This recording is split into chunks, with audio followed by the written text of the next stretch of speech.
अगर बाबर आजम और रिजवान आउट हो गए पावर प्ले में तो पूरा मिडिल ऑर्डर एक्सपोज हो जाता है। लेकिन ये मिडिल ऑर्डर एक्सपोज होता है इसीलिए ये ओपनर्स पर प्रेशर भी रहता है।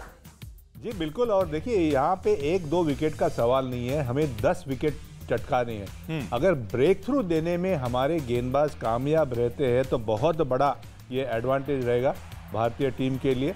लेकिन देखना है कि किस तरह का स्विंग मिलता है। जिस क्रॉस विंड की हम बात कर रहे थे, लगातार जुलन ने भी बात की, ये क्रॉस विंड का किस तरह से फ़ायदा उठाते हैं। कभी कभी ऐसा होता है कि वो दूसरा भी इफेक्ट, गलत इफेक्ट या अपोजिट इफेक्ट हो सकता है क्रॉस विंड का। क्रॉस विंड के सामने गेंदबाजी करना इतना आसान काम नहीं होता है और जुलन ने किया है, मॉन्टी ने भी किया है, तो इसके ऊपर ज़्यादा प्रकाश ये दो डालेंगे। आप जैसा आपने कहा कि अर्शदीप को पहले ओपन करना चाहिए, उसके बाद किस तरीके से पावर प्ले चलना चाहिए। इस स्मार्टफोन के युग में भी ये फोटो स्टूडियो बना के साल में 30 लाख कमा रहे हैं।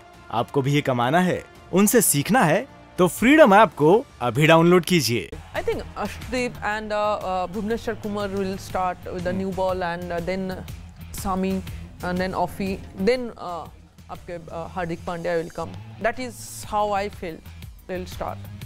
आपकी नजर में? Yeah, I think पहली ओवर तो हरसिप सिंह को देनी चाहिए, then second भुवनेश कुमार, हम देखेंगे कि कोई मूवमेंट मिलेगा एंड वही बॉलर है अभी, जब वो मूवमेंट थोड़ा निकाल पाएंगे फिर काफ़ी आई थिंक दिक्कत पहुंचाएगी पाकिस्तान बैट्समैनों को, बिकॉज वो स्विंग भी कर सकते हैं, हवा में भी बॉल हिलती है एंड ऑफ द पिच भी थोड़ा सी मूवमेंट कर पाएंगे।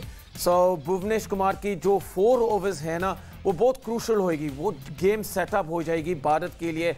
कैसे फिर मैनेज करना पड़ेगा रोहित शर्मा को, दूसरे बॉलर को। Monty, will you introduce spinner in first power play?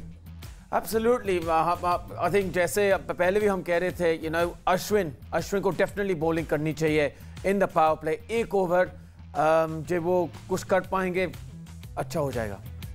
I'll go with Sami in power play. With? No, as a change bowler in power play, Mohammad Shami, I'll go with that.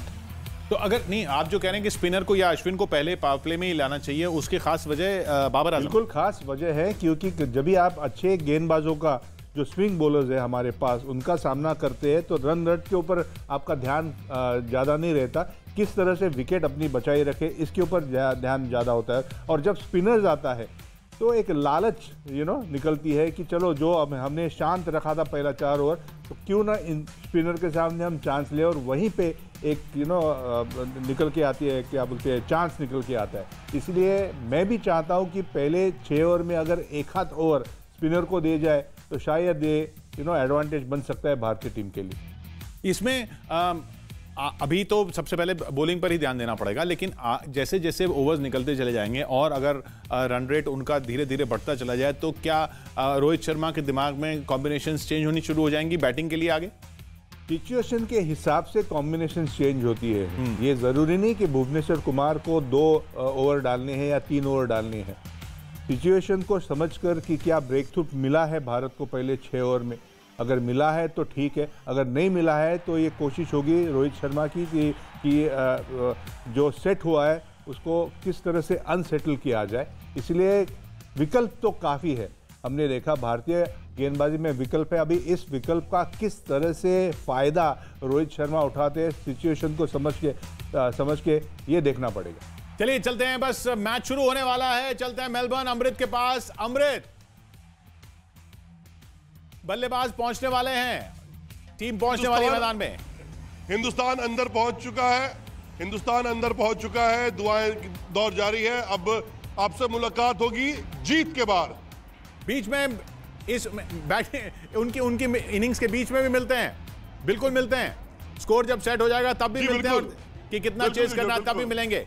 और मंत्र जारी है, जीतेगा भाई जीतेगा, जीतेगा भाई जीतेगा, जीतेगा भाई जीतेगा, इंडिया जीतेगा। लौट रहे हैं हम मिड इनिंग्स में।